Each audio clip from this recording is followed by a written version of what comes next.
Hi, this is Matthew from Everybody Community. I think about and talk about and share ideas about how we can get along better. This idea about agree to disagree, this idea to where we can each find a way to live with each other in peace, as long as we're not hurting anybody else. Let them do what they got to do. Let them believe what they got to believe. What about Jesus? You believe in Jesus? Well, if you do you believe that it's okay to lie? One time I lied to my brother, I have two brothers. One of them's not around anymore. The one that's still around, he's a kind of a religious fanatic.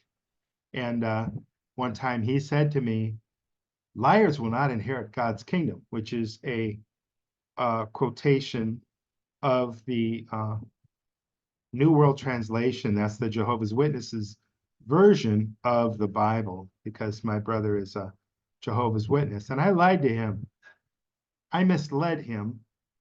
I didn't tell him the truth. I was a 17-year-old kid, and it was wrong. It's wrong no matter what age, but sometimes we can understand. And I didn't really have a relationship with him, so I didn't trust him enough to be honest with him. He was more focused on his relationship at the time, and then, building up his reputation in the church, in his congregation, so that he could claim that he was going to heaven and some other different things like that. So that was more important to him than his own brother, which I don't really agree with that. I think we should be pretty loyal to our family, but I've got a family that is more interested in, their what do we say? Their entities, huh? Their spirits that they talk to, and that they believe they have a relationship with. So when I was Jehovah's Witness, and my dad was Catholic, and when I was living at home, he was really against it, against me being a Jehovah's Witness. My brother, the Jehovah's Witness, he was off in California, and we were in Chicago. And when I would go to the congregation, my mother would get angry when I would go to the Jehovah's Witness churches, what they call a Kingdom Hall. And my mother was kind of the deputy for my father's religious agenda. And that was, don't let me become a Jehovah's Witness too, because he was a traditional Catholic and he really believed that. So that was his ideology. I didn't have much of an ideology yet. I just wanted to see, I believed there was a God and I wanted to serve God. So I'd go to that Kingdom Hall to go to one of their services. And my friend's house was on the way. And I said, my mother would say, where are you going? I said, I'm going by Joe's house. And I would go. I'd go right past Joe's house and then go to the Kingdom Hall. So I was lying. I was deceiving my mother. I was lying to her. But that was okay. When I told my Jehovah's Witness friends at the Kingdom Hall there in Chicago at the time, it was amusing. Not a single person came up to me and said, don't lie. Now, one of their scriptures does say, liars will not inherit God's kingdom. But in their case, for their cult, it was okay to lie. Now, you'll see a lot of deception within Christian groups. You see a lot of hate.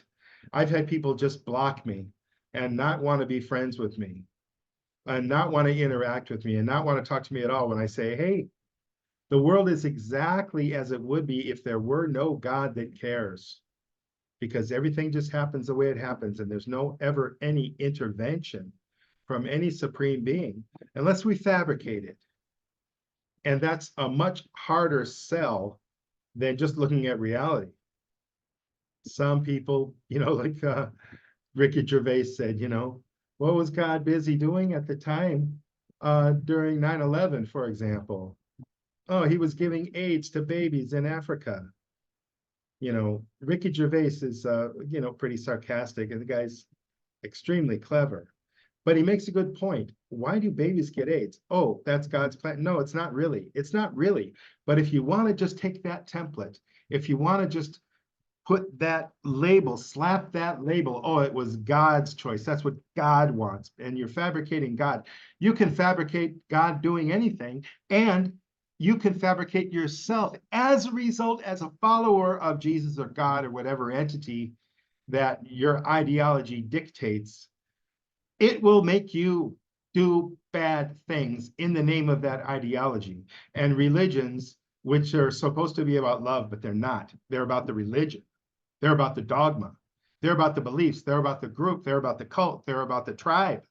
They're not about love, because love is universal. Love permeates everything. Love forgives everything. Love is respectful. Love is kind. Love is compassionate. Love doesn't deceive. Love doesn't manipulate. Love doesn't play tricks on other people, but religions do. And I have experienced that a lot. Religious people withholding what the truth is, you know, um, manipulating people and playing games because they think they're entitled because what? They're right and you're wrong. Why? Because they have a relationship with some entity, whatever that entity is. But that's not just about religion, but it's really ironic the way religions are like that. It's really ironic, isn't it? Because the way I was raised with this idea that, hey, these people have integrity, these people have morals. They absolutely do not. Because if you have to, be threatened by going to hell to be a good person, you're only doing it, it's completely to save your own butt. In fact, everything about a religion is to save your own butt and to join a tribe of people that are following this same cult set of dogma to save their own butts. Because there's no religion that's dedicated to paying, to serving these 14,000 children that are dying every day in the world. That's God's will. We don't have to do anything about it. And we don't have to be honest. We don't have to tell the truth. It's okay. Is it okay to lie for Jesus? Well, if you're a believer, it is. Most of the time, it's okay to lie.